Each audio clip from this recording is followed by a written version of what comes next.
If you guys are looking for the best flamethrower loadout to go against these absolutely insane new bugs, this is going to be the video for you. You guys already know flamethrower is one of my favorite weapons within the game. And as soon as we started getting new enemies on the Terminid side, you know what? I need to create the build that actually works against the bugs. And as I break down this build, I'm also going to give you guys a lot of tips on how to actually use this build on the highest difficulty of the game in order to be successful, get easy clears, and have better survivability as well. So let's not waste time and get right into it. The first item that we are going to be picking up here is going to be the 500 kg.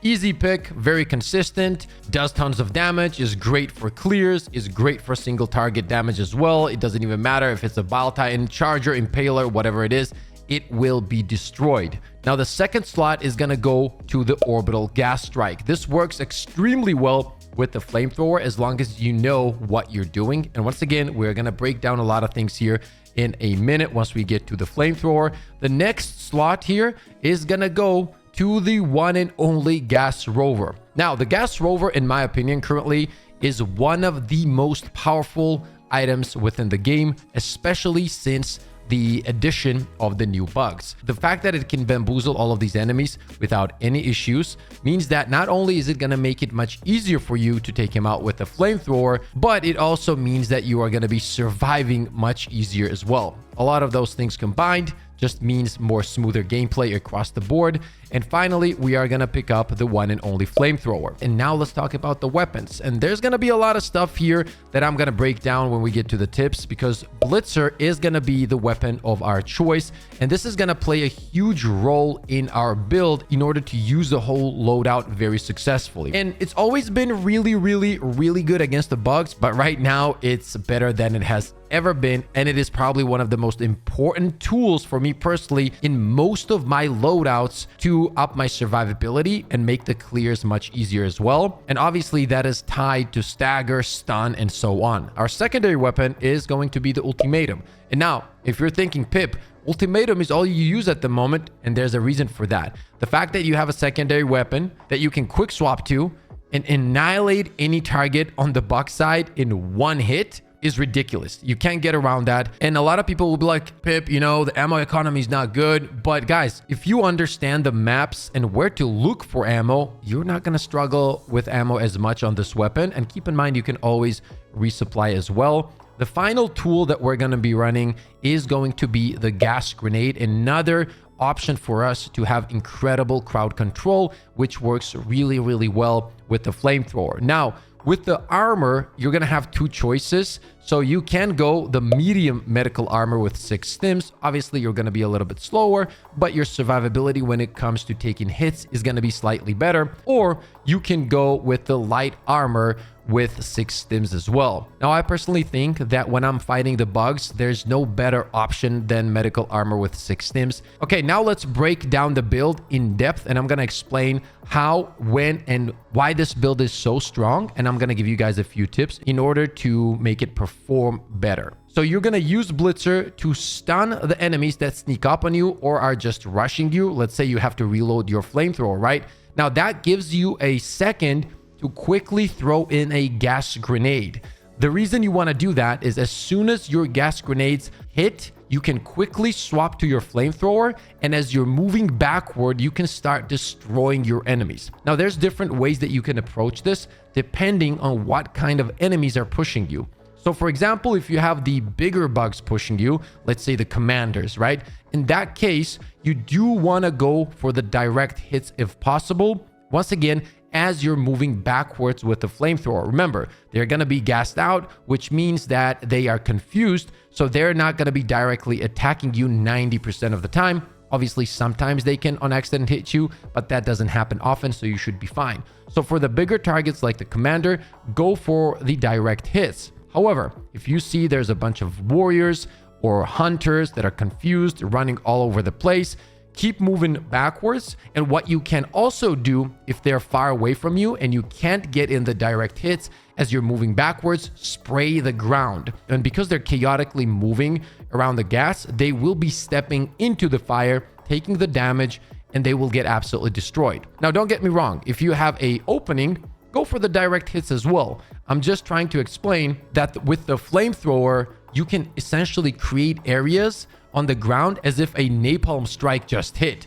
And that's a huge area that you can create, right? So that means that it makes it harder for the bugs to get to you. Another thing to keep in mind is that at the same time, you have the gas rover. And if the gas rover is hitting those enemies, they are also taking dot damage. Remember, fire also has dot damage. So you are absolutely destroying and melting them down from two different sources of dot damage. That is why this build works really well, right? And when it comes to direct hits, flamethrower is an absolute beast. Now let's talk about, the super fast bugs, the gloom bugs, the explodey bugs, all that kind of stuff, right? You gotta be careful and you gotta keep your range. And that's what Blitzer does really well. It keeps these guys away from you. Once again, then you have all the crowd control. You swap to your flamethrower, boom, you're taking them out, right? And once again, do not forget to create those openings with Blitzer for yourself to throw the grenades, because grenades are going to be a big part of this build. Or even if you're just trying to call in your gas orbital, you want to use Blitzer first if anything is close to kind of stun them, move them away from you. Boom, you have a few open seconds. You drop the gas orbital. You swap to the flamethrower, you're good to go. You guys get the idea when it comes to the smaller or medium targets. Now let's talk about the bigger guys. Let's talk about the Charger. Let's talk about the Impaler, and then finally about the Bile Titan. When it comes to the Charger, it's pretty simple. Most of the time, they are going to be confused thanks to all the crowd control that you have. Now, there's going to be two different ways you can take them out easily. And then obviously the third way is going to be with a 500 kg. So number one, you can obviously take him out easily with the flamethrower in two different ways. You can go for the tail if there's an opening, which gets the kills really fast if you're hitting it directly. Or when they're confused, you go for the leg as well. Those two techniques are the best. Also keep in mind, since they are taking dot damage from gas, they die even faster than normal when combined with fire damage. The second way to take him out real quick, pretty obvious, ultimatum. If they're confused, they're running around like headless chickens, boom, you slap them with ultimatum.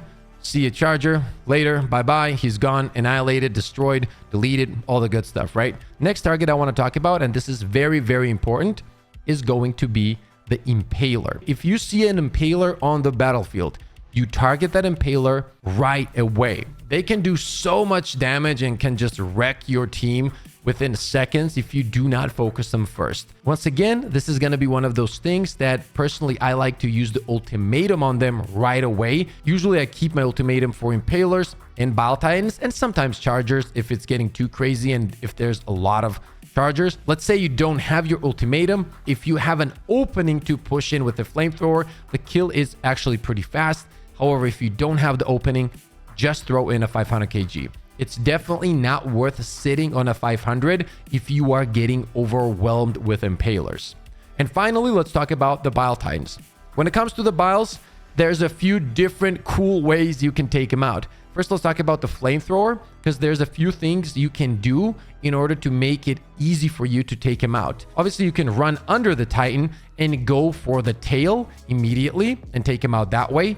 It doesn't take long at all. With a flamethrower, the direct damage is very high, so you will be destroying that tail within a few seconds. However, let's say there's a lot of enemies under the Bile Titan and you're kind of struggling to get there. What I like to do in that case is throw in a gas grenade under the Bile Titan. Keep in mind, the dot damage also affects the Titan. Then you stim up, and that's where the medical armor stim comes in, because it is going to last longer. And as you're stimmed up, you are going to run into the gas. It's okay. You're going to be fine. If you need to pop another stim, go for it. And then you do the same thing. You go for the tail with the flamethrower, and you're going to melt him within a few seconds. And once again, as you're stimmed up, you're going to be absolutely fine. And the gas is going to take care of all the little enemies that would have destroyed you. Now, all of these things obviously take time to get used to. You need to figure out when it's the right time to use all of these strategies. But trust me when I tell you, it works, it's fun, and it's very, very strong. The second thing you can do is the ultimatum. Just zap him, just aim it at his ugly ass face and take him out. Pretty easy. Ultimatum is very strong. Come on in. It's a 1v1. Come on in. Don't be scared now. You started it. Come on. Let's go at it. Dude, he's all twisting and shit. Oh my god, he's so confused. There we go, dude. Now we gotta do our, we have to do what we have to do, which is we gotta teabag him, bro. You gotta, when you take out a Baltan like that, you gotta teabag him. That's a sign of respect, right? There you go, dude. There you go.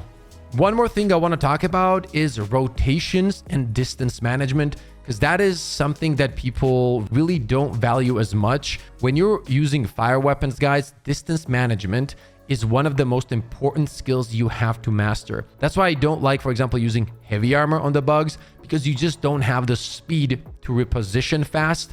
And positioning is everything when you're fighting against the bugs, especially with the flamethrower. As I said, you want to move, drop the gas, then you want to spray the bugs, spray the ground, keep rotating, keep rotating. Always keep the distance between you and the enemies. You can't be stationary for more than a few seconds, right? Because you are also getting flanked by all these crazy new enemies and all that. When it comes to the explosive bugs, just keep your range. It's not really that bad, honestly. And yeah, that's essentially it for the flamethrower build. I think we covered everything. Make sure to let me know what you guys think in the comment section below. Make sure to drop your favorite builds in the comment section. You guys know I try to answer as many of you as possible every single time. Thank you for all the amazing love and support. As always, stay positive, stay disciplined, and I'll see you all on the next one.